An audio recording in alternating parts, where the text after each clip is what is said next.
8:30 a.m. and 9:30 a.m. We labeled it SSC. Ray just talked about the same thing as Brinks trade. Now, 9:30 lately has been more about 10:30. I guess they just mess with us all the time. But at that time, I want 3 big red or green candles. I want it to complete push 3. And I want the large last candle to be touching the ADR, some kind of moving average, the high, the low, something. So here's some examples. You have push 1. You have push 2. You have push 3. You always expect it to go 1 push more. It went up, and here's the SSC. This is 1035 or 1045, I guess.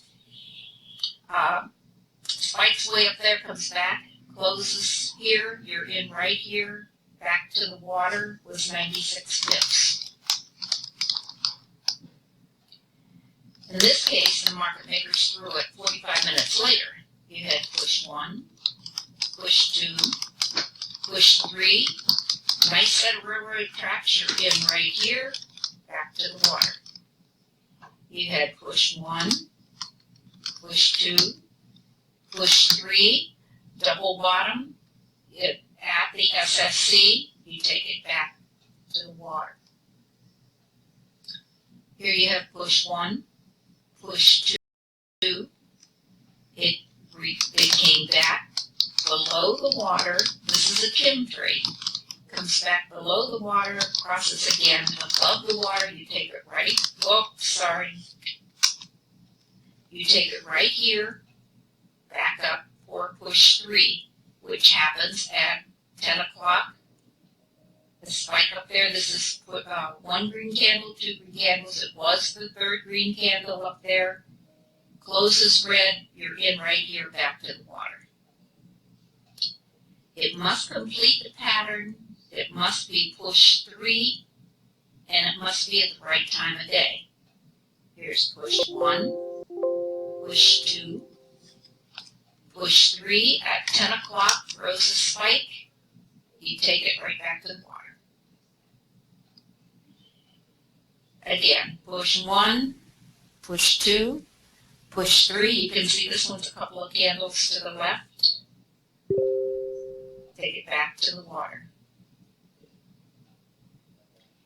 Another one of the trades I really like is when it comes down and goes within 3 pips of the previous low.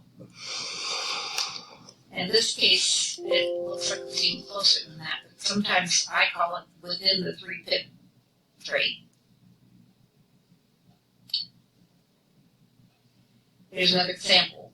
Push 1, push 2, push 3. This candle comes within 3 pips of the top. I'm in right there. If you miss that one, you can be in right here. You take it back to the water, or 50 pips, whichever. Here's a big M. From here to here, here to here, here to here. For 2 sessions. This candle here is 3 pips from the top here. You can either be in there with a 10 pip stop loss, or you can be in here, and there was 145 pips in 5 or 6 straight candles down. Now this one, there's push 1, push 2, push 3, always expected to go 1 more up. You get a railroad track, you're in right there, back to the water. Here you have push 1, push 2, push 3 within 3 pips of the bottom. At the special candle, you take it back to the water. Is this a thing of beauty or what? Look at this M. See it? I was in right, you would be in right here. Actually, I lost on this one. I was in right there. But I lost. Why? Because I didn't count the pushes. Here's push 1. Here's push 2. Here's your M from the previous slide. Here's where I got in. and it went up to make push 3. And here's what happened afterwards. Made its push 3 and came right back down. The M is over here.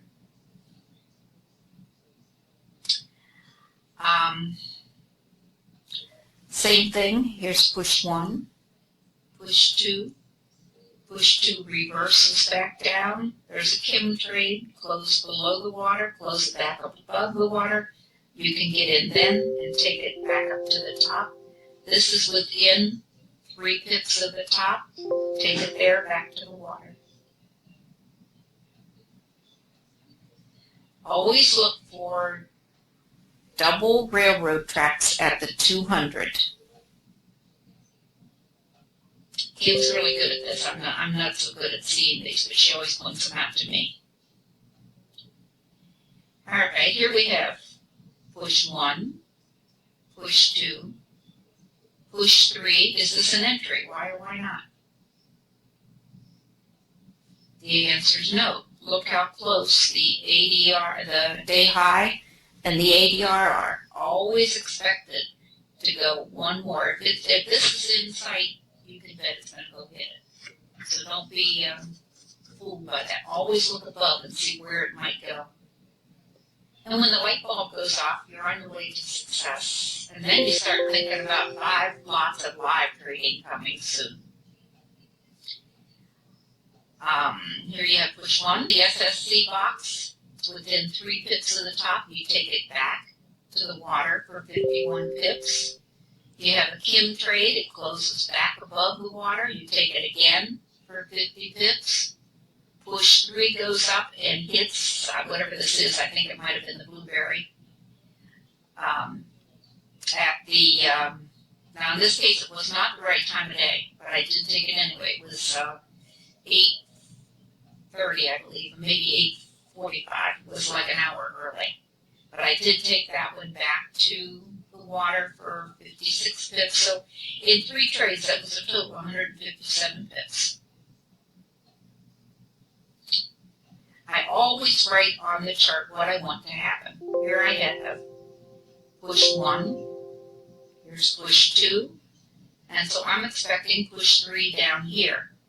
I look over and see that it's at 115.00. If it breaks here, I'm expecting it's going to go to 114.50 because most levels are 50 pips each.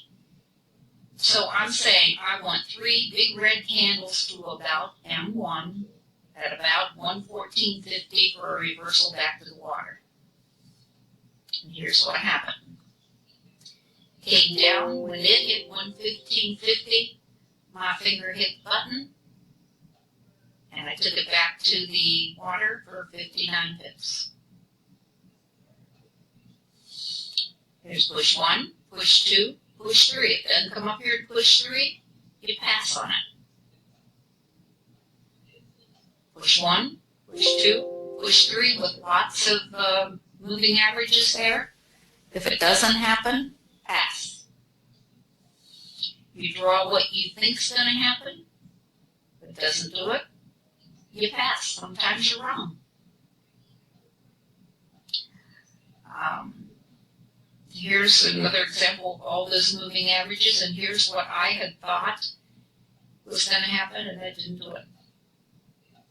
Now, my best trade ever so far was, push 1, push 2. It went back up and touched the blueberry twice. I took it when it touched the blueberry the second time for 50 pips. It went out automatically. I had my finger on the button when it hit the ADR. I took it 75 pips back to the water and the mayonnaise.